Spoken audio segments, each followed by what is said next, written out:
ومنهم من يستمع إليك حتى إذا خرجوا من عندك قالوا للذين أوتوا العلم ماذا قال آنفا أولئك الذين طبع الله على قلوبهم واتبعوا أهواءهم. Bismillahirrahmanirrahim. Assalamualaikum warahmatullahi wabarakatuh.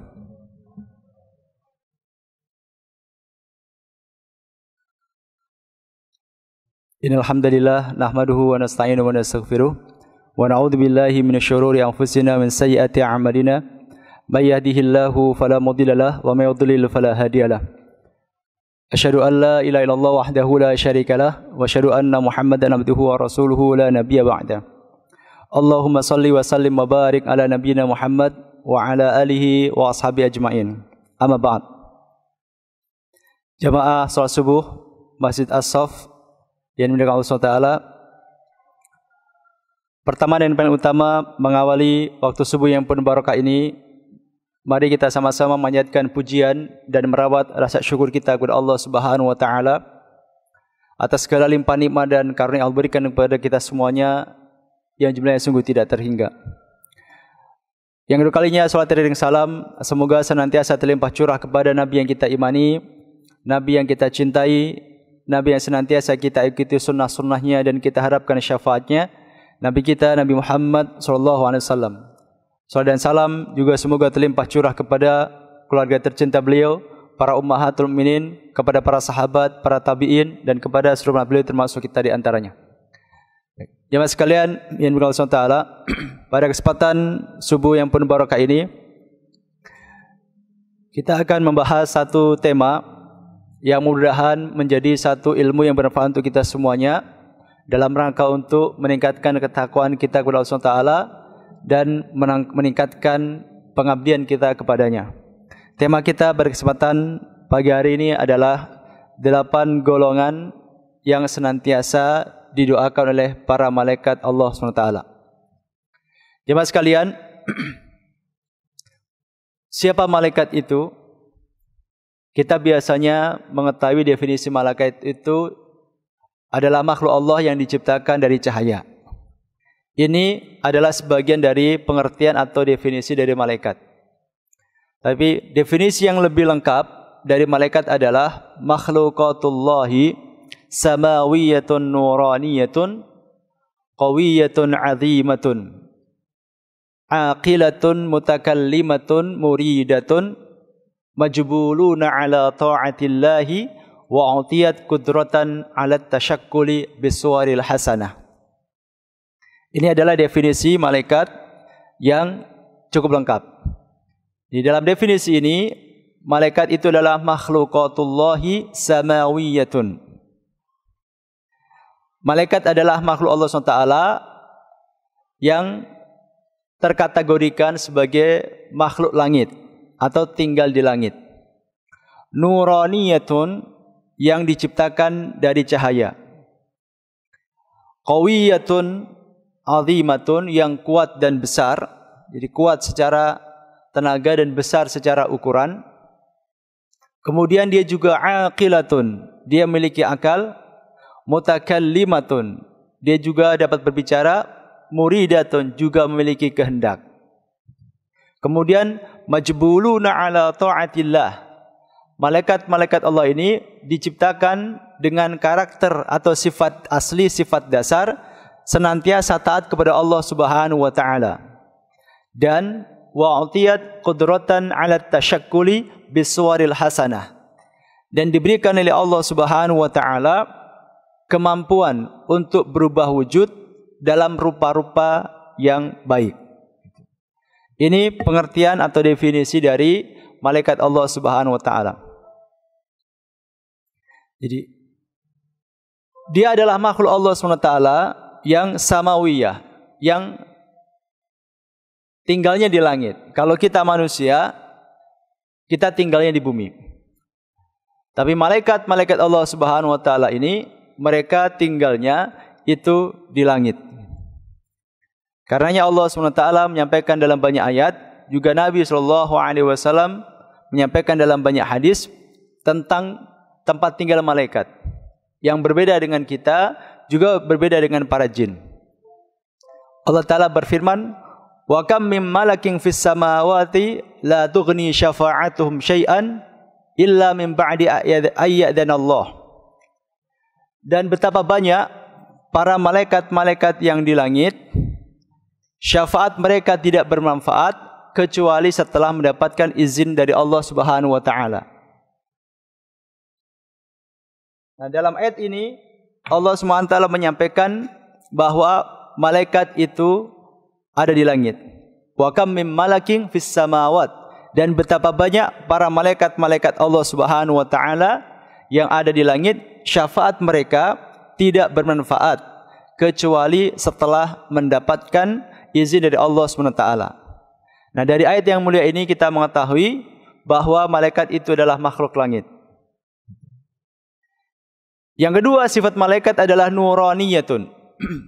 Malaikat ini diciptakan oleh Allah Subhanahu wa taala dari nur.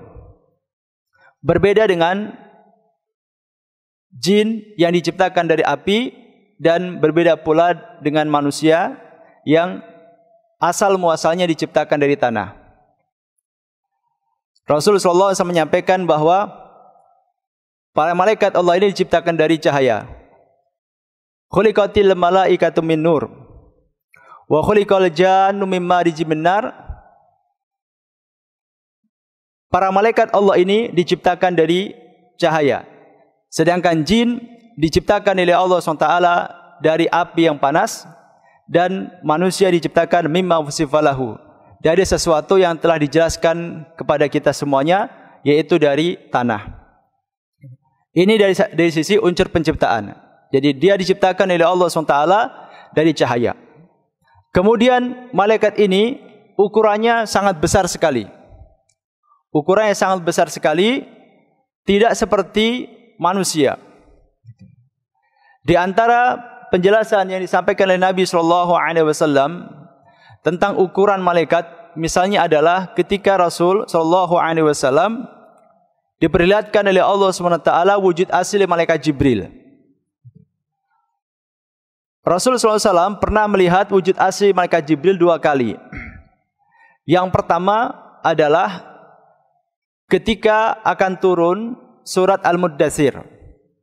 Jadi setelah wahyu pertama diterima oleh Nabi SAW, yaitu surat Al-Alaq di Gua Hira, sempat setelah itu mengalami jeda cukup lama, Rasul tidak mendapatkan wahyu dari Allah Subhanahu wa taala. Rasul menunggu-nunggu kapan ada wahyu lagi. Karena setelah mendapatkan wahyu berupa surat Al-Alaq ayat 1 sampai 5 di Gua Hira, lalu Rasulullah SAW mendapatkan penjelasan dari Waraqah bin Naufal, pamannya Khadijah radhiyallahu anha, bahwa itu adalah Jibril yang dulu juga pernah datang kepada Nabi Musa, dan itu menandakan bahwa engkau adalah utusan Allah SWT. Rasul baru tahu bahwa ternyata itu adalah Jibril atau malaikat Jibril, dan itu menjadi penanda bahwa sejak hari itu, sejak terima wahyu di Gua Hira, maka berarti Rasul resmi menjadi utusan Allah SWT. Jadi Nabi tidak pernah bermimpi, berkeinginan, bercita-cita menjadi utusan Allah. Bahkan kaget ketika pertama kali didatangi sosok malaikat Jibril di Gua Hira. Itu pun juga nggak tahu bahwasanya itu adalah Jibril pada awalnya. Dia baru tahu setelah mendapatkan penjelasan dari Waraqah bin Naufal, salah seorang yang saat itu mengikut agama Nasrani, dan karenanya dia tahu banyak tentang masalah malaikat dan para nabi. Baru dari Waraqah bin Naufal itu Rasul tahu bahwasanya beliau telah diangkat menjadi utusan Allah SWT, ditandai dengan diberikan wahyu. Nah, setelah itu berbagai sejarah, ada jeda cukup lama Rasul tidak terima wahyu. Rasul menunggu, bingung apa yang harus dilakukan setelah mendapatkan wahyu, setelah menjadi Rasul. Baru kemudian di suatu hari Rasul ketika sedang berjalan, beliau melihat ke atas dan ternyata melihat Jibril duduk di kursi. Rasul ketakutan, setelah itu pulang ke rumah, kemudian nyampe di rumah, beliau minta agar diselimuti. Lalu setelah itu Rasul berselimut menggunakan selimut dan turunlah surat Al-Mudaththir. Ya ayyuhal mudaththir, wahai orang yang berselimut, qum fa'anzir, berdiri dan berilah peringatan. Wa rabbaka fakabbir, dan kepada Tuhan maka agungkan, dan seterusnya. Nah, ketika Rasul melihat malaikat Jibril di angkasa atau di langit itu dalam wujud yang asli. Dalam penjelasan yang lain, Rasul menjelaskan bahwasanya malaikat Jibril itu memiliki 600 sayap, yang ketika dikepakkan sayapnya itu maka akan tertutup seluruh bumi. Semuanya akan tertutup. Itu menunjukkan betapa besarnya ukuran malaikat. Bahkan dalam penjelasan yang lain tentang malaikat yang memikul arsy Allah Subhanahu wa taala, dijelaskan Nabi sallallahu alaihi wasallam bahwa jarak antara ujung telinga malaikat memikul arsy Allah itu dengan pundaknya itu sejarak perjalanan 700 tahun. Jarak antara ujung telinga dengan pundak malaikat pemikul arsy itu sejauh jarak perjalanan 700 tahun. Jadi kita tidak bisa membayangkan sebesar apa makhluk Allah yang bernama malaikat ini. Kemudian malaikat juga dapat berbicara, juga berakal. Sebagian penjelasan Al-Imam Al-Hadis bahwasanya ketika Allah SWT menyampaikan dan memuji malaikat sebagai makhluk Allah SWT yang la ya'sunallaha ma amarahum wa yaf'aluna ma yu'marun. Allah menyampaikan di antara sifat para malaikat itu adalah senantiasa taat kepada Allah Ta'ala dan tidak pernah mendurhakai perintah apapun yang diberikan kepadanya. Artinya malaikat itu bisa memahami khitab, bisa memahami sebuah perintah. Karena dia bisa memahami sebuah perintah, maka berarti dia memiliki akal. Hanya saja bedanya adalah malaikat ini tidak diberikan hawa nafsu, sehingga akal yang dimiliki malaikat itu hanya digunakan untuk memahami kebaikan dan melaksanakan kebaikan, dan tidak pernah terbersit dalam pikiran malaikat untuk melakukan sesuatu yang menyelisih perintah Allah Subhanahu wa taala. Kemudian para malaikat Allah Subhanahu ini sebagaimana dalam surat At-Tahrim ayat 6 juga dijelaskan bahwa mereka adalah makhluk Allah Ta'ala yang majbuluna ala ta'atillah, yang diciptakan dengan karakter dasar selalu taat kepada Allah Subhanahu wa taala.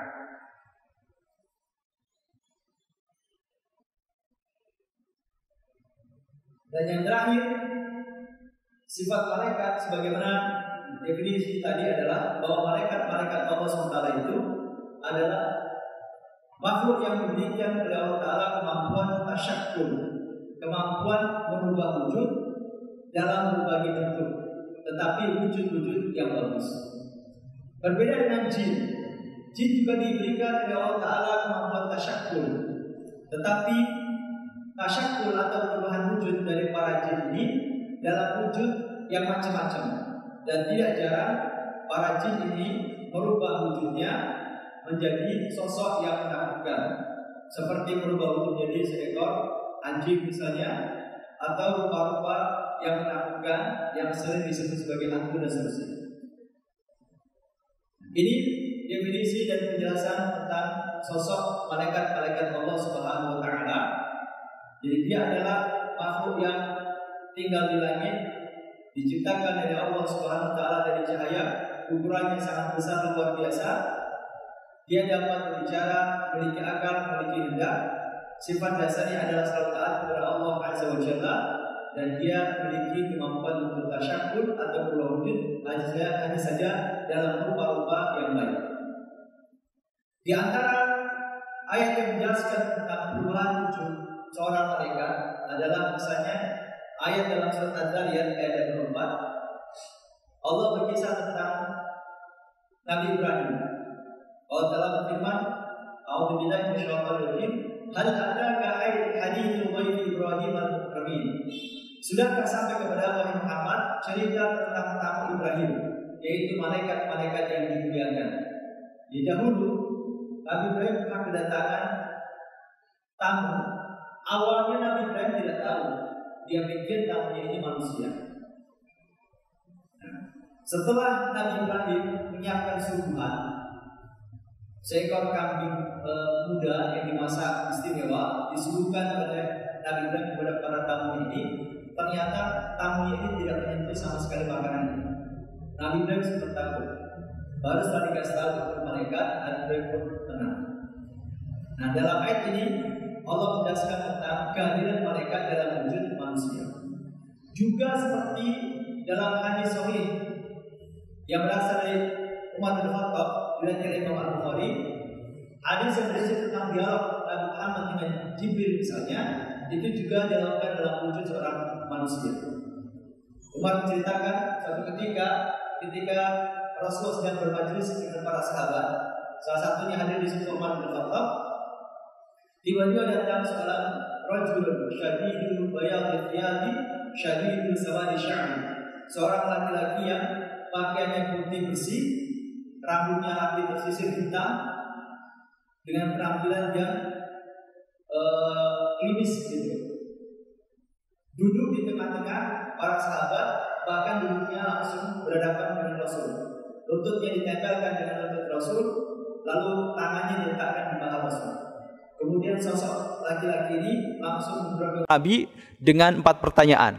Yang pertama bertanya tentang, Ya Muhammad akhbirni anil Islam. Wahai Muhammad, beritahu aku apa itu Islam. Lalu dijawab oleh Rasulullah dengan menyebutkan 5 rukun Islam.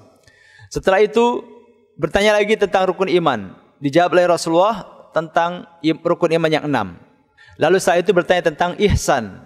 Dijawab oleh Rasul dengan definisi anta'budallaha ka'annaka tarahu fa illam takun tarahu fa innahu yarak. Ihsan itu adalah engkau beribadah atau engkau menyembah Allah Ta'ala seolah-olah engkau melihatnya. Dan jika kamu tidak mampu melakukan itu, maka yakinilah bahwa Allah memperhatikan kamu. Kemudian yang terakhir adalah sosok laki-laki ini bertanya tentang kapan hari kiamat. Pertanyaan keempat ini Rasul tidak bisa jawab. Beliau mengatakan mal mas'ulu anha bi'a'lama minas sa'il. Yang ditanya tidak lebih ngerti daripada yang bertanya. Nah, setelah hajatnya selesai, pertanyaannya dijawab oleh Rasulullah SAW. Yang terakhir adalah tentang kiamat, tapi Rasul tidak bisa jawab. Lalu dia nanya tentang tanda-tandanya, dijelaskan oleh Rasulullah SAW. Kemudian setelah ini orangnya pergi. Lalu Rasul bertanya kepada Umar, Ya Umar, atadri manis sa'il. Wahai Umar, tahu tidak siapa tadi yang nanya? Kata Umar, Allah wa Rasulullah a'lam. Allah dan Rasulnya yang lebih tahu. Kemudian Rasul mengatakan, Huwa Jibril, atakum yu'allimukum dinakum. Itu adalah Jibril yang datang kepada kalian untuk mengajarkan tentang agama kalian. Jadi dalam hadis ini Jibril datang dalam wujud manusia. Jadi malaikat dapat berubah wujud dalam macam-macam rupa, tapi rupa-rupa yang bagus. Beda dengan jin. Kemudian jemaah sekalian, jumlah malaikat itu sangat banyak, luar biasa. Bukan hanya 10. Yang dulu kita hafal ketika kita kecil, ada malaikat Jibril, Mikael, Israfil, Israel dan seterusnya. Itu hanya sebagian dari malaikat yang dijelaskan tugas-tugasnya. Tapi sesungguhnya jumlah malaikat Allah itu sangat banyak, luar biasa, dan hanya Allah yang tahu berapa bilangannya. Di antara nas atau dalil yang menjelaskan tentang jumlah malaikat Allah yang banyak, misalnya dalam surat Al-Muddatsir, Allah Ta'ala berfirman tentang para malaikat, wa ma ya'lamu junuda rabbika illahu. Dan tidak ada yang mengetahui jumlah dan jenis tentara Tuhanmu melainkan Dia sendiri. Yang dimaksud tentara atau junud dalam ayat ini adalah para malaikat Allah SWT. Jadi karena malaikat-malaikat ini memiliki ketaatan yang mutlak kepada Allah, Allah sering menyebut sebagai junud, sebagai tentara-tentara. Dan tidak ada yang mengetahui jumlahnya, jenisnya, hakikat aslinya dan seterusnya kecuali hanya Allah Subhanahu wa taala. Kemudian dalam sebuah hadis yang lain, Rasul menyampaikan kepada kita tentang gambaran betapa banyaknya. Bukan menyampaikan dalam bilangan yang pasti, tetapi dengan memahami nas atau hadis ini kita mengetahui bahwa malaikat itu jumlahnya banyak, luar biasa. Rasul menyampaikan dalam hadis sahih riwayat Imam Bukhari dan Muslim berkaitan dengan kisah Isra Mi'raj beliau. Khususnya ketika Rasulullah dimi'rajkan, dinaikkan oleh Allah Ta'ala sampai ke langit 7. Setelah sampai di langit 7, kata beliau sallallahu alaihi wasallam, "Tsumma rufi'a bi ilal baitil ma'mur. Wa idza huwa yadkhuluhu fi kulli yawmin 70,000 la ya'uduna ilaihi akhira ma 'alaihim." Rawahul Bukhari wa Muslim. Kata beliau sallallahu alaihi wasallam, kemudian aku dinaikkan ke Baitul Ma'mur. Setiap hari Baitul Ma'mur dimasuki oleh 70 malaikat yang mereka tidak akan kembali ke sana hingga yang terakhir dari mereka. Jadi setelah di langit ke-7, Rasulullah SAW diperlihatkan Baitul Ma'mur. Nah, Baitul Ma'mur ini setiap hari dikunjungi 70 ribu malaikat. Masing-masing malaikat hanya datang ke situ sekali. Nah, ngapain mereka datang ke Baitul Ma'mur, para malaikat Allah ini? Dijelaskan oleh Al-Imam Ibnu Katsir dalam tafsir beliau. Qala Ibnu Katsir, ya'ni yata'abbaduna fihi wa yatufuna bihi kama yatufu ahlul ardi bi ka'batihim. Wal Baitul Ma'mur huwa ka'batu ahli as-sama'i as-sabi'ah. Wal Baitul Ma'mur bihiyalil Ka'bah ay fawqaha. Law waqa'a la waqa'a 'alayha. Wa dzakara anna fi kulli sama'in baitan yata'abbadu fihi ahluha wa yusalluna ilaihi. Walladhi fis sama'id dunya yuqal lahu Baitul Izzah. Kata Ibnu Katsir dalam tafsir beliau, mereka para malaikat melakukan ibadah di dalamnya, yaitu di dalam Baitul Ma'mur dan tawaf di sekelilingnya, sebagaimana penduduk bumi melakukan tawaf di Ka'bah mereka. Baitul Ma'mur adalah Ka'bahnya penduduk langit ke-7. Jadi Baitul Ma'mur adalah Ka'bahnya penduduk langit ke-7. Letak Baitul Ma'mur adalah lurus di atas Ka'bah. Seandainya ia jatuh, maka akan tepat mengenai Ka'bah. Di tiap-tiap langit terdapat Ka'bah sebagai tempat malaikat di langit tersebut melakukan ibadah dan sholat dengan menghadap kepadanya. Ka'bah yang ada di langit dunia dinamakan Baitul Izzah. Di dalam keterangan ini, Ibnu Katsir menjelaskan tentang apa yang dilakukan oleh malaikat di Baitul Ma'mur. Pertama, Baitul Ma'mur itu adalah Ka'bahnya langit ke-7. Ka'bahnya langit ke-7. Jadi setiap langit 1, 2, 3, 4, 5, 6, 7 itu masing-masing ada Ka'bahnya, kata beliau. Ka'bah langit ke-7 itu namanya Al-Baitul Ma'mur. Sebagaimana juga disampaikan Allah dalam surat Az-Zariyat, wal Baitil Ma'mur wa saqfil marfu. Demi Al-Baitul Ma'mur. Nah, Baitul Ma'mur itu apa? Yaitu Ka'bah di langit ke-7. Di langit ke-6 juga ada Ka'bah, langit 5, 4, 3, 2 juga ada Ka'bahnya. Ka'bah langit tentunya. Di langit pertama yang paling dekat dengan dunia juga ada Ka'bah yang dinamakan dengan Baitul Izzah. Yang kalau kita ingat tentang proses turunnya wahyu, dijelaskan oleh para ulama, Al-Quran itu turun melalui 2 fase. Fase pertama, Al-Quran itu turun sekaligus, lengkap 30 juz. Yaitu dari Lauh Mahfudz ke Baitul Izzah.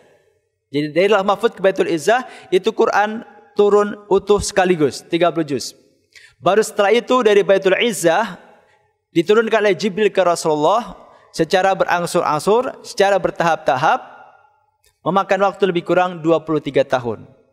Jadi Baitul Ma'mur adalah Ka'bah langit ke-7, Baitul Izzah adalah Ka'bahnya langit pertama. Gitu. Nah, di Baitul Ma'mur, Ka'bah langit ke-7 itu disaksikan oleh Rasulullah. Setiap hari itu dikunjungi 70.000 malaikat dan masing-masing mereka hanya sekali datang. Sebagaimana kewajiban ibadah haji bagi orang mukmin itu juga hanya sekali seumur hidup. Nah, para malaikat ini yang di langit ke-7 datang ke Baitul Ma'mur hanya sekali. Setiap hari 70.000. Kita bisa hitung secara kasar, 2 hari sudah 140.000, 3 hari sudah 210.000, 10 hari sudah 700.000. 100 hari sudah 7 juta. Begitu seterusnya. Kalau 1000 hari sudah 7 miliar. Berarti jumlahnya 70 miliar. Berarti jumlahnya sangat banyak, luar biasa. Gitu. Nah, dari sini kita mengetahui bahwasanya jumlah para malaikat Allah itu sangat banyak, luar biasa. Jadi bukan hanya 10. 10 itu adalah sebagian dari malaikat-malaikat yang dijelaskan tugasnya. Gitu. Nah, kemudian jemaah sekalian, para malaikat Allah SWT itu memiliki tugas-tugas tertentu dan ibadah-ibadah khusus. Seperti kita ketahui, ada malaikat Jibril tugasnya menyampaikan wahyu, ada malaikat pencabut nyawa, ada malaikat pencatat amal kita, dan lain sebagainya. Nah, selain melaksanakan tugas-tugas tertentu, para malaikat Allah juga menjalankan ibadah-ibadah khusus. Hanya saja, bedanya ibadah kita dengan ibadah para malaikat adalah, kalau kita beribadah, itu atas dasar pilihan. Kita ibadah atas dasar pilihan. Seperti kita sholat subuh berjamaah. Gitu. Ini kan kita pilihan. Betul diperintahkan, tapi tidak dipaksa. Tidak ada kekuatan gaib yang menggerakkan kaki kita dari rumah menuju ke Masjid As-Saff ini. Tidak ada kan? Kita memilih untuk berangkat. Gitu. Juga ada yang memilih untuk tidak berangkat. Allah SWT hanya menjelaskan, ini loh jalan ketakwaan dan ini loh jalan kemaksiatan. Sebagaimana Allah firmankan, fa'alhamaha fujuraha wa taqwaha. Dan dia Allah mengilhamkan kepada jiwa-jiwa manusia jalan ketakwaan dan jalan dosa. Itu kalau manusia. Tapi kalau malaikat melaksanakan ibadah itu memang karena sifat dasarnya taat kepada Allah Subhanahu wa taala. Karenanya kalau malaikat beribadah tidak dapat pahala, beda dengan manusia. Nah, di antara ibadah para malaikat adalah mendoakan kebaikan bagi orang-orang mukmin. Mendoakan kebaikan bagi orang-orang mukmin. Nah, siapa saja orang mukmin yang senantiasa didoakan oleh para malaikat? Setidaknya ada 8 golongan orang mukmin yang selalu didoakan oleh para malaikat Allah Subhanahu wa taala. Yang pertama adalah orang yang duduk di masjid menunggu pelaksanaan salat. Sebagaimana dijelaskan Rasul dalam hadis riwayat Imam Muslim, la yazalul 'abdu fi salatin ma kana fi musallahu yantadirus salah wa taqulul malaikatu Allahumma ighfir lahu Allahumma arhamhu hatta yansarif. Rawahu Muslim. Seorang hamba, kata Rasulullah, masih terhitung dalam salat selama dia berada di tempat salatnya menunggu didirikannya salat. Dan malaikat berkata, ya Allah ampunilah dia, ya Allah rahmatilah dia hingga ia pergi atau berhadas. Kemudian dalam riwayat yang lain, Rasul menyampaikan, al malaikatu tusalli ala ahadikum ma dama fi musallahu alladhi shalla fihi ma lam yuhdis fihi. Taqul Allahumma ighfir lahu Allahumma arhamhu. Hadis riwayat Imam Bukhari dan Imam Muslim. Para malaikat bersolawat bagi salah seorang di antara kalian selama dia berada di tempat salatnya, selama dia belum berhadas. Malaikat berkata atau berdoa, ya Allah ampunilah dia, ya Allah rahmatilah dia. Di dalam hadis ini, Rasul menyampaikan kabar gembira kepada kita semuanya, bahwa ketika kita datang ke masjid, misalnya kita datang, lalu kita melaksanakan sholat tahiyatul masjid, menunggu adzan dan menunggu qomat. Atau datang sudah adzan, lalu kita sholat qobliyah. Kemudian setelah qobliyah, kita duduk sampai qomat. Maka penantian kita, duduk kita di masjid, dari mulai ba'da kita melaksanakan sholat sunnah tadi hingga dilaksanakannya salat fardu, itu kita didoakan oleh para malaikat Allah SWT supaya dosa-dosa kita diampuni dan supaya Allah mencurahkan rahmatnya kepada kita. Atau seperti yang kita laksanakan di subuh yang penuh barokah ini. Setelah kita melaksanakan salat subuh, kita duduk di masjid mengikuti kajian ini, kemudian menunggu saatnya waktu syuruk nanti. Nah, penantian kita daripada subuh sampai isyraq yang lebih kurang mungkin 40 menit atau 1 jam, maka selama itu pula malaikat insya Allah mendoakan kita semuanya agar dosa-dosa kita diampuni oleh Allah SWT dan agar Allah mencurahkan rahmatnya kepada kita semuanya. Gitu. Nah, pertanyaannya adalah, apakah kita harus duduk di tempat atau posisi kita semula? Jadi kalau yang tadi misalkan di shaf pertama, apakah harus di tempat itu? Yang tadi di nyender atau di shaf ketiga misalkan, apakah harus di shaf itu ataukah boleh berpindah tempat? Karena dalam hadis tadi Rasul mengatakan madama fi musalla, selama dia masih di tempat salatnya. Seperti ini misalkan Rasul mengatakan al malaikatu tusalli ala ahadikum madama fi musallahu. Para malaikat bersolawat bagi salah seorang di antara kalian selama dia berada di tempat salatnya. Apakah supaya kita didoakan malaikat dan mendapatkan rahmat Allah, disyaratkan kita harus berada di tempat kita terakhir tadi duduk sholat, ataukah boleh pindah selama masih di area masjid?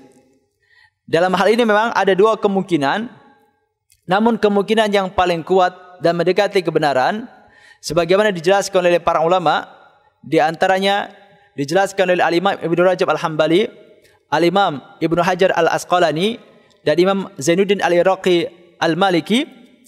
Beliau mengatakan, selama seseorang masih di dalam masjid, ia tetap mendapatkan keutamaan di atas, meskipun ia telah berpindah dari tempat sholatnya. Jadi tidak mesti harus tetap duduk di tempat terakhir tadi dia sholat. Boleh ke belakang, boleh kemudian nyender ke tembok, ke tiang. Selama dia masih di dalam area masjid, maka selama itu pula duduknya kita, menanti pelaksanaan sholat berikutnya, tetap mendapatkan fadilah atau keutamaan yang disampaikan oleh Rasul dalam hadis yang mulia tadi. Itu yang pertama. Yang kedua juga selama kita belum berhadas. Kalau sudah berhadas, misalkan kentut misalnya, maka malaikat berhenti mendoakan. Malaikat enggak mau lagi mendoakan yang sudah berhadas. Tapi kalau misalnya setelah itu dia berwudu lalu balik lagi, maka malaikat insyaallah akan mendoakan kembali. Itu dua syaratnya. Nah, karenanya jamaah sekalian, kata Al-Imam Ibnu Battal, salah seorang ulama pensyarah Sahih Bukhari, beliau mengatakan, kalau salah seorang di antara kita memiliki dosa yang cukup banyak, gitu ya. Kalau salah seorang di antara kita memiliki dosa yang cukup banyak, lalu dosanya ingin diampuni oleh Allah SWT dengan cara yang mudah, maka manfaatkanlah kesempatan untuk duduk di masjid menanti salat.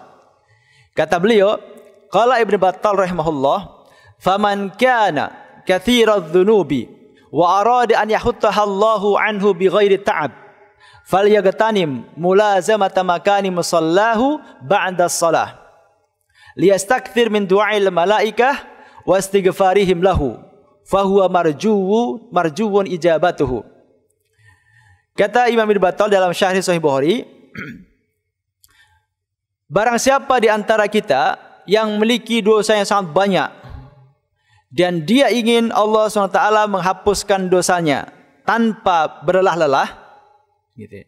Tanpa berlelah-lelah. Jadi kalau ada orang punya dosa banyak, lalu dia ingin dosanya diampuni Allah Ta'ala tanpa bersusah payah, tanpa berlelah-lelah, maka kata Ibnu Battal, manfaatkanlah keutamaan berlama-lama duduk di tempat sholat. Setelah selesai sholat, agar ia banyak didoakan malaikat dan banyak dimintakan ampun oleh mereka. Karena doa dan permohonan ampun mereka sangat besar peluang dikabulkannya. Ini salah satu amalan ringan yang insya Allah memiliki faedah yang besar. Jadi duduk di masjid, menunggu pelaksanaan sholat berikutnya, manfaatnya diantaranya adalah karena kita didoakan malaikat agar dosa-dosa kita diampuni, maka kita berharap Allah mengampuni sekian banyak dosa-dosa kita. Tentu dosa di sini maksudnya adalah dosa yang berkaitan dengan Allah SWT. Karena kalau dosa yang berkaitan dengan manusia tidak bisa semata-mata diampuni Allah hanya karena minta ampun kepada Allah Ta'ala, tapi belum minta dihalalkan kepada orang yang kita punya salah. Jadi ini adalah khusus dosa-dosa yang berkaitan dengan Allah Subhanahu wa taala. Nah, itu golongan pertama, jamaah sekalian. Jadi golongan pertama yang mendapatkan doa dari para malaikat Allah adalah orang mukmin yang duduk di masjid menanti pelaksanaan salat berikutnya. Yang kedua adalah orang yang juga didoakan para malaikat, disolawati para malaikat adalah orang yang salat di saf-saf awal. Orang yang sholat di saf-saf awal. Disampaikan Rasul dalam hadis riwayat Imam Abu Dawud, An-Nasai dan Ibnu Majah dengan derajat sahih, beliau mengatakan innallaha wa malaikatahu yusalluna 'alas sufufil awal. Sesungguhnya Allah dan malaikat-malaikatnya bersalawat untuk orang-orang yang berada di saf-saf pertama. Ini juga sesuatu yang mudah-mudahan menjadi motivasi untuk kita semuanya. Ketika kita datang ke masjid untuk salat berjamaah, agar kita segera memilih saf-saf yang terdepan. Karena ada peluang untuk mendapatkan salawat Allah dan juga ada peluang mendapatkan salawat dari para malaikat-malaikatnya. Kemudian yang ketiga, orang mukmin atau golongan orang mukmin yang juga mendapatkan salawat dari para malaikat, juga salawat dari Allah Ta'ala adalah orang mukmin yang menyambung shaf dan menutup celah yang ada di antara shaf-shaf yang masih kosong. Rasul mengatakan dalam sabdanya, "Innallaha wa malaikatahu yusalluna 'alal ladina yasiluna as-sufufa wa man sadda furjatan rafa'ahu Allahu biha darajah." Kata Rasulullah SAW, sesungguhnya Allah dan para malaikatnya bersalawat untuk orang-orang yang menyambung shaf. Dan barang siapa yang menutupi satu celah dalam shaf, maka Allah akan mengangkatnya dengan satu derajat. Hadis sahih riwayat Ibnu Majah.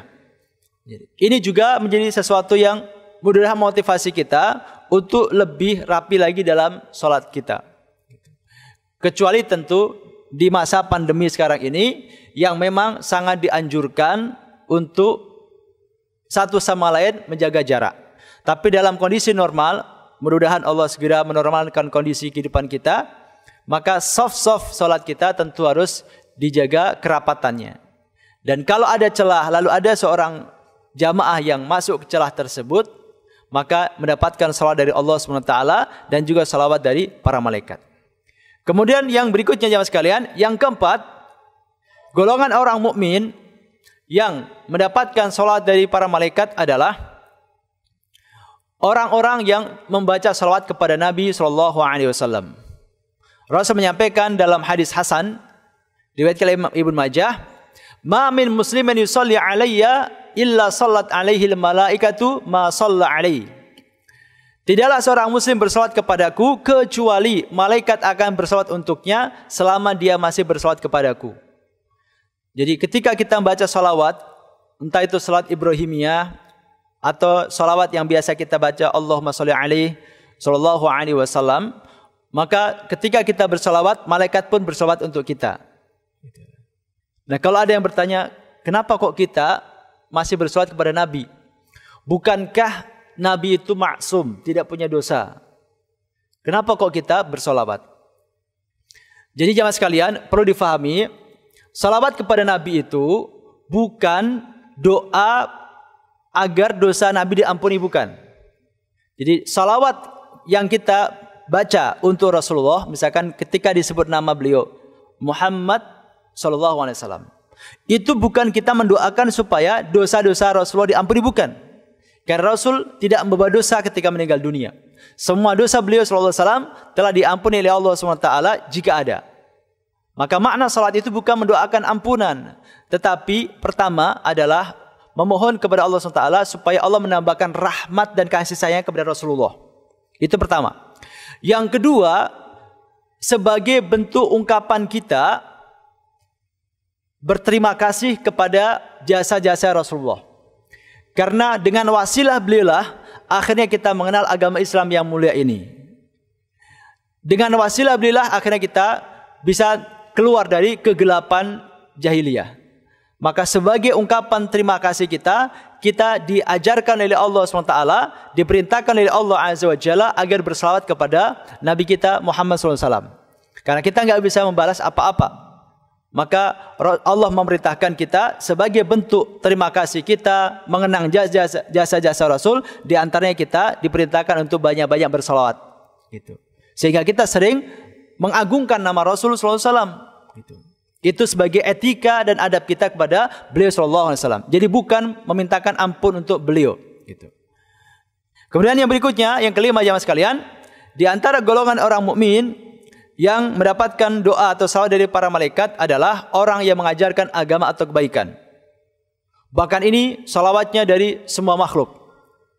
Rasul mengatakan dalam sabdanya, "Innallaha wa malaikatahu wa ahlas samawati wal ard hatta an-namlah fi juhriha wa hatta al-hut la yusalluna ala muallimin nas al-khair." Rawahu Tirmidzi, haditsun hasan. Kata Rasul SAW, sesungguhnya Allah, para malaikatnya, penduduk langit dan bumi, hingga semut-semut di sarangnya, serta ikan-ikan, sungguh mereka semua bersalawat bagi seseorang yang mengajarkan kebaikan kepada orang lain. Dalam hadis ini, di antara keutamaan orang yang mengajarkan ilmu agama, entah mengajarkan bacaan Quran, mengajarkan tafsir, mengajarkan sirah nabawiyah, atau mengajarkan kebaikan agama Islam secara umum, maka dia akan mendapatkan salawat dari Allah SWT. Salawat dari para malaikatnya dan penduduk langit. Yang dimaksud para malaikat di sini adalah, menurut sebagian ulama, adalah para malaikat pemikul arsy. Sedangkan yang disebut penduduk langit adalah para malaikat yang lainnya. Mendapatkan salawat dari Allah Ta'ala, para malaikat pemikul arsy dan juga seluruh malaikat, juga penduduk bumi. Bahkan hingga semut-semut yang ada di lubang-lubang mereka, juga ikan-ikan yang ada di lautan atau di sungai-sungai, semuanya bersolawat atau mendoakan kebaikan bagi orang yang mengajarkan ilmu agama atau mengajarkan kebaikan. Ini sesuatu yang luar biasa. Kemudian yang berikutnya jemaah sekalian, yang keenam, di antara orang mukmin yang juga mendapatkan salawat dari para malaikat adalah orang mukmin yang menjenguk orang yang sakit.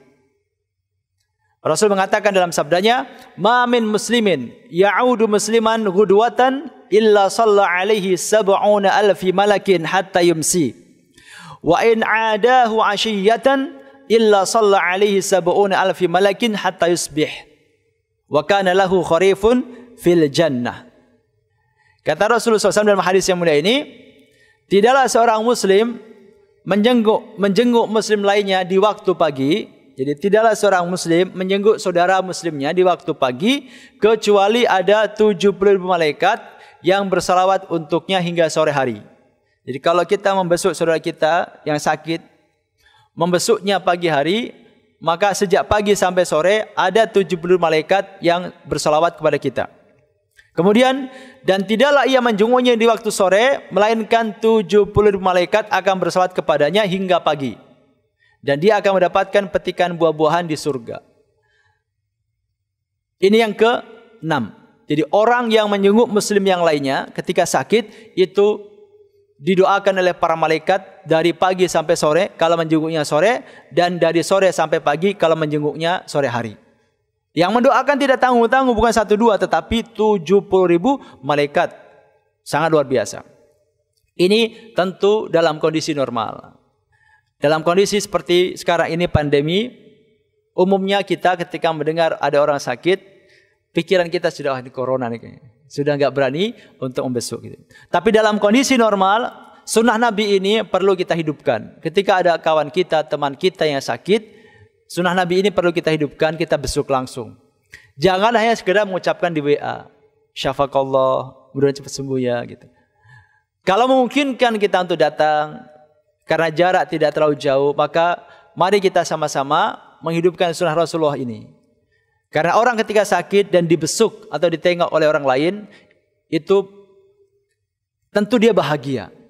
Dan bahagia itu akan mempercepat kesembuhannya. Gitu. Karenanya Rasul mensunahkan supaya ketika ada saudara kita yang sakit, kita membesuknya. Kemudian yang ketujuh, di antara golongan orang mukmin yang mendapatkan salawat dari para malaikat adalah orang mukmin yang berinfak. Di dalam sebuah hadis sahih riwayat Imam Bukhari dan Muslim, Rasul mengatakan, "Ma min yaumin yusbihul ibadu fihi illa malakan yanzilan. Fayaqulu ahaduhuma, Allahumma a'ti munfiqan khalafan, wa yaqulu al-akharu, Allahumma a'ti mumsikan talafan." Kata baginda Rasul, tidak ada satu hari di mana para hamba masuki waktu pagi kecuali turun 2 malaikat. Jadi tidak ada satu hari di mana para hamba mengawali pagi itu kecuali akan turun 2 malaikat. Salah satu dari malaikat itu berdoa seperti ini, "Ya Allah, berikanlah ganti orang yang hari ini berinfak. Allahumma a'ti munfiqan khalafan." Ya Allah, berilah ganti orang yang hari ini berinfak. Wa yaqulul akhar, dan satu lagi malaikat berdoa, "Allahumma a'ti mumsikan talafan." Ya Allah, hilangkanlah atau hancurkanlah orang yang hari ini menahan infaknya.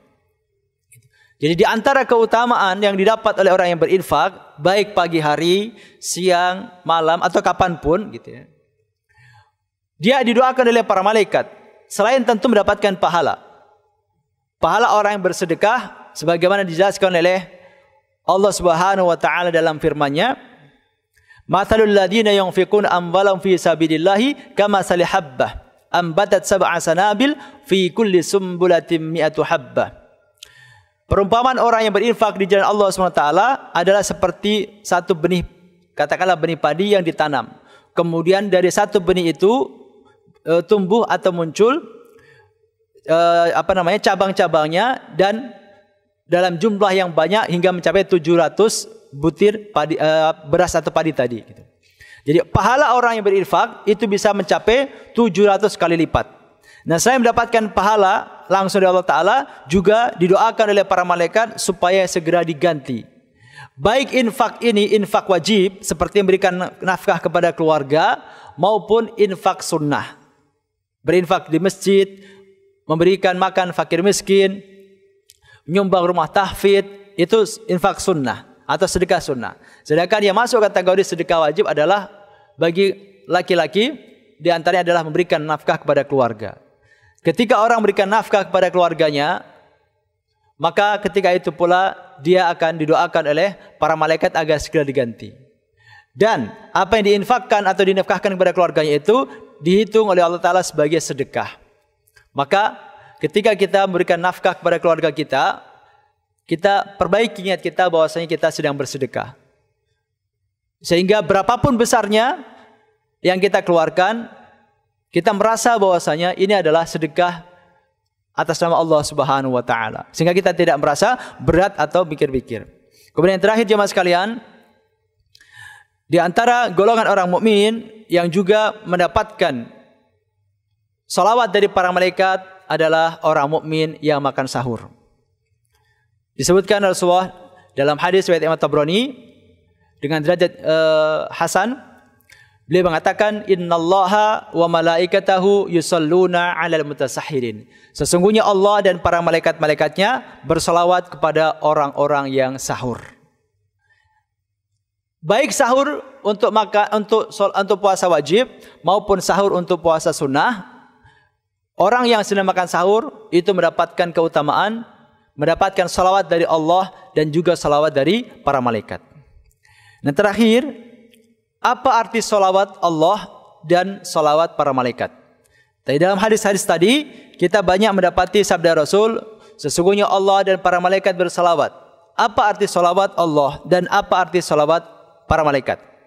Salawat jemaah sekalian adalah bentuk jamak dari kata as-salah, yang artinya doa. Jadi salat yang kita laksanakan itu secara bahasa itu artinya doa. Salat kita itu secara bahasa doa. Nah, salawat itu bentuk jamak dari kata as-salah, artinya doa gitu. Secara bahasa. Gitu. Nah, dengan demikian salawat malaikat sebagaimana disebutkan dalam hadis-hadis di atas artinya adalah doa para malaikat. Hal ini juga dijelaskan oleh Imam Bukhari dari Abu Ali rahimahullah, beliau mengatakan tentang salawat Allah kepada Nabi. Imam Bukhari mengatakan, salatullahi sana'uhu alaihi 'indal malaikah wa salatul malaikah ad-du'a. Salawat dari Allah artinya adalah pujian Allah kepada Nabi di sisi para malaikat. Sedangkan salawat malaikat artinya adalah doa mereka. Jadi ketika Allah mengatakan bersalawat kepada Nabi, misalkan dalam surat Al-Ahzab, ayat yang sering kita dengar ketika khutbah Jumat, innallaha wa malaikatahu yusalluna 'alan nabi ya ayyuhalladzina amanu sallu 'alaihi wa sallimu taslima. Sesungguhnya Allah dan para malaikat bersalawat kepada Nabi. Wahai orang-orang mukmin, bersalawatlah engkau kepada Nabi. Apa arti Allah bersalawat kepada Nabi? Kata Imam Bukhari, salawat kepada Nabi dari Allah Ta'ala itu artinya adalah sana'uhu alaihi 'indal malaika, yaitu Allah SWT membanggakan Rasulullah di hadapan para malaikat. Salat Allah kepada orang mukmin juga memiliki makna yang sama, yaitu Allah membanggakan orang mukmin di hadapan para malaikat. Sedangkan salat malaikat untuk orang mukmin itu maknanya adalah doa malaikat kepada Allah untuk orang mukmin. Itu maknanya. Gitu. Nah, kenapa begitu istimewa doa para malaikat ini? Doa para malaikat itu istimewa karena para malaikat ini doanya termasuk doa yang dikabulkan atau mustajab. Karena Allah SWT mensifati malaikat Allah ini diantaranya dengan ibadum mukramun, hamba-hamba Allah yang dimuliakan. Dan mereka ini adalah hamba-hamba yang tidak pernah sekalipun bermaksiat. Karenanya para ulama menjelaskan tentang Keistimewaan doa para malaikat seperti disampaikan oleh Imam As-Sindi rahimahullah, beliau mengatakan du'aul malaikati yurja istijabatuhu. Imam As-Sindi mengatakan doa para malaikat itu besar peluang dikabulkannya. Karena malaikat ini adalah makhluk Allah Ta'ala yang senantiasa taat kepadanya. Sebagaimana manusia yang taat, yang soleh, maka ketika dia berdoa juga doanya berpeluang dikabulkan oleh Allah Subhanahu wa taala gitu. Hal yang sama juga disampaikan oleh Al-Imam Abdul Hasan Al-Barakfuri, beliau mengatakan du'aul malaikati mustajab. Doa para malaikat itu adalah doa yang mustajab. Karenanya ketika dalam banyak hadis tadi kita mendengar dari Rasul para malaikat bersalawat, para malaikat mendoakan, maka kita tentu sangat senang sekali karena doa para malaikat ini adalah doa yang mustajab. Baik, jemaah sekalian, saya rasa itu yang dapat saya sampaikan pada kesempatan pagi hari ini. Mudah-mudahan kita diberikan Allah SWT taufik untuk dapat mengamalkan apa yang menjadi ajaran dan tuntunan dari Nabi kita SAW. Amin ya rabbal alamin. Baik, sebelum saya tutup, jika masih ada waktu dan ada yang bertanya, monggo jika ada.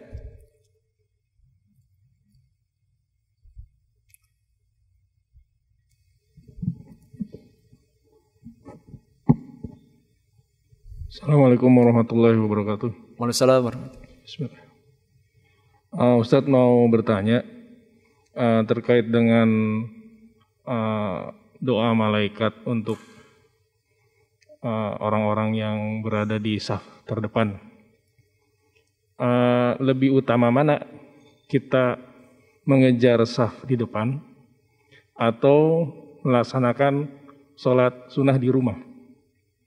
Karena kan sebaik-baiknya sholat itu dilakukan di rumah, kecuali sholat wajib. Yang satu itu. Yang kedua, yang dimaksud saf terdepan tuh saf nomor berapa sampai nomor berapa? Ya. Terima kasih Ustaz. Assalamualaikum. Terima kasih Pak. Mana yang lebih utama, kita melaksanakan sholat sunnah di rumah, jadi seperti qobliyah gitu Pak ya, ataukah kita mengejar untuk mendapatkan saf awal? Kalau Rasulullah SAW itu beliau sholat qobliyahnya sejauh yang saya tahu beliau selalu melaksanakan di rumah Rasulullah. Karena rumah beliau itu kan nyambung dengan masjid, gitu. Nyambung dengan masjid. Dan kehadiran Rasul ke masjid itu sekaligus menjadi penanda untuk segera qomat. Gitu. Itu kalau Rasulullah.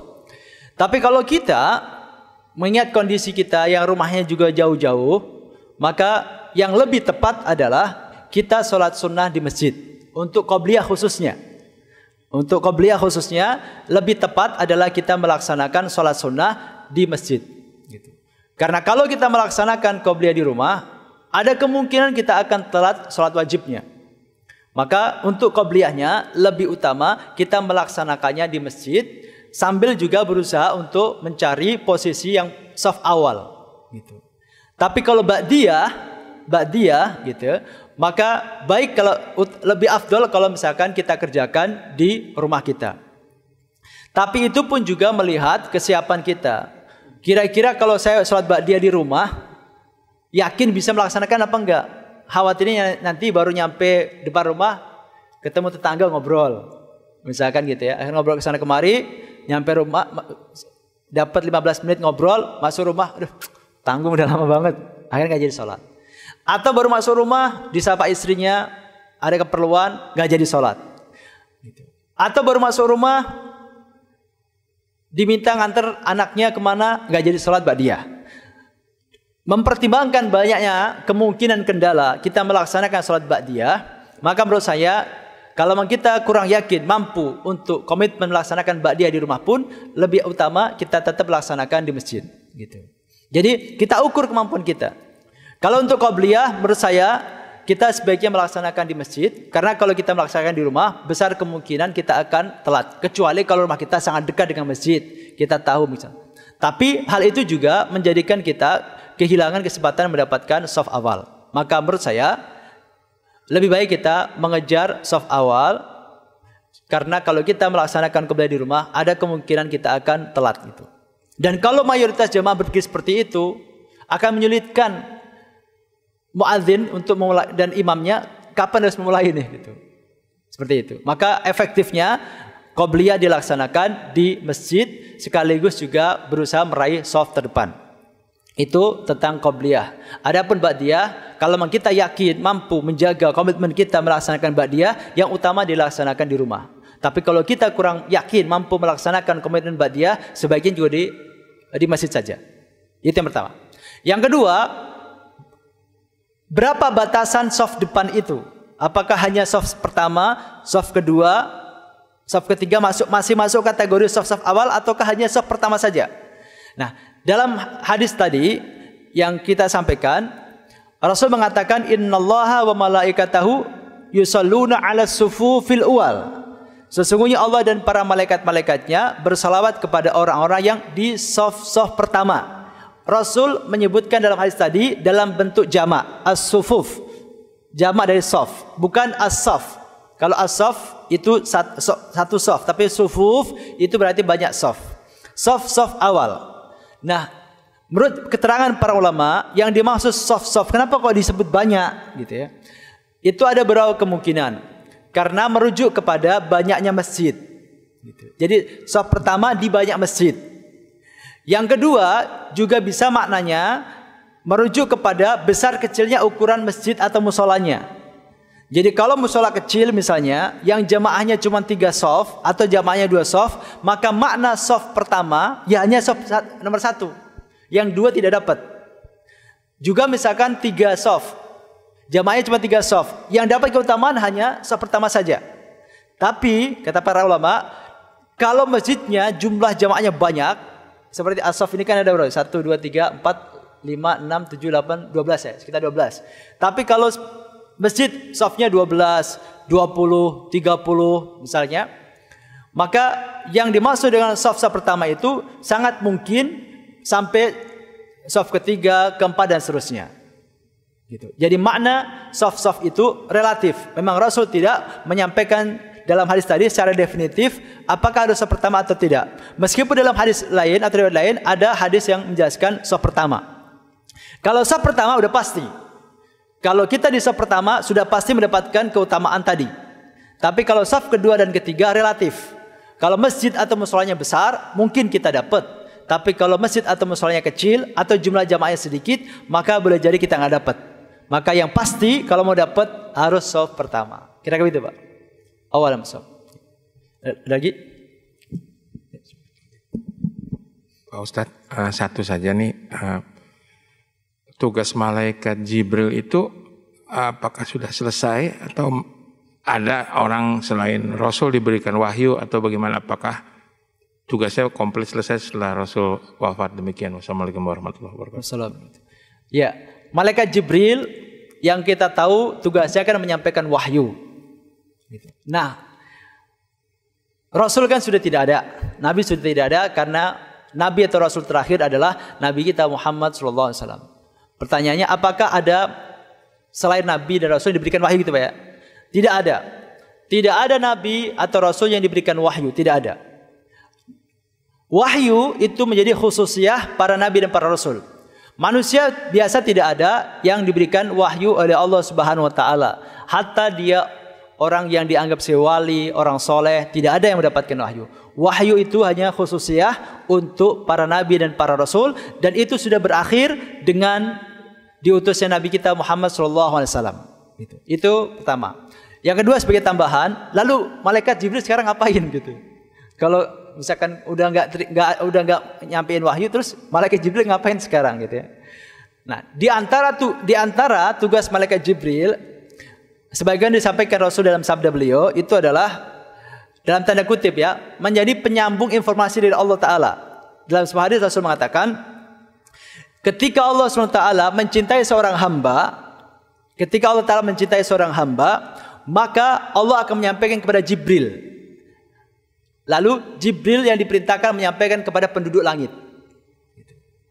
Demikian pula ketika Allah SWT membenci seorang hamba karena kekafirannya, karena kesyirikannya, kemunafikannya, maka Allah akan menyampaikan kepada Jibril bahwasanya aku membenci fulan, maka bencilah dia. Lalu sampaikanlah hal itu kepada penduduk langit. Itu. Jadi karena malaikat Jibril ini adalah malaikat yang paling dekat dengan Allah Subhanahu wa taala, sehingga selain menyampaikan wahyu kepada para nabi dan para rasul pilihan Allah, beliau juga setelah nabi dan rasul tidak ada, di antara yang dilaksanakan Jibril adalah menyampaikan informasi dari Allah kepada penduduk langit tentang seorang hamba, apakah dia dicintai Allah ataukah tidak. Kalau yang dicintai, kata Allah, aku mencintai fulan, maka cintailah engkau dan sampaikan kepada penduduk langit agar mencintai fulan. Kalau Allah benci seorang hamba, tentu karena kekafiran, kesyirikannya, kemunafikannya, kemaksiatannya, kata Allah Ta'ala, aku membenci fulan, maka bencilah dia dan sampaikan kepada penduduk langit agar dia membenci fulan. Jadi hati-hati kalau kita dibenci Allah Ta'ala, itu bukan hanya Allah yang benci, tapi penduduk langit semuanya membenci kita. Ngeri gitu. Kira gitu Pak, Allah misalnya. Cukup ya? Baik, demikian jamaah sekalian yang dapat saya sampaikan. Semoga bermanfaat kita semuanya. Mari kita akhiri pertemuan kita dengan baca hamdalah dan doa penutup majelis. Alhamdulillahil alamin. Subhanaka wa hamdika asyhadu an la ilaha illa anta astaghfiruka wa atubu ilaik. Jazakumullahu khairan katsiran ihtimamikum. Assalamualaikum warahmatullahi wabarakatuh. والذين اهتدوا زادهم هدى وآتاهم تقواهم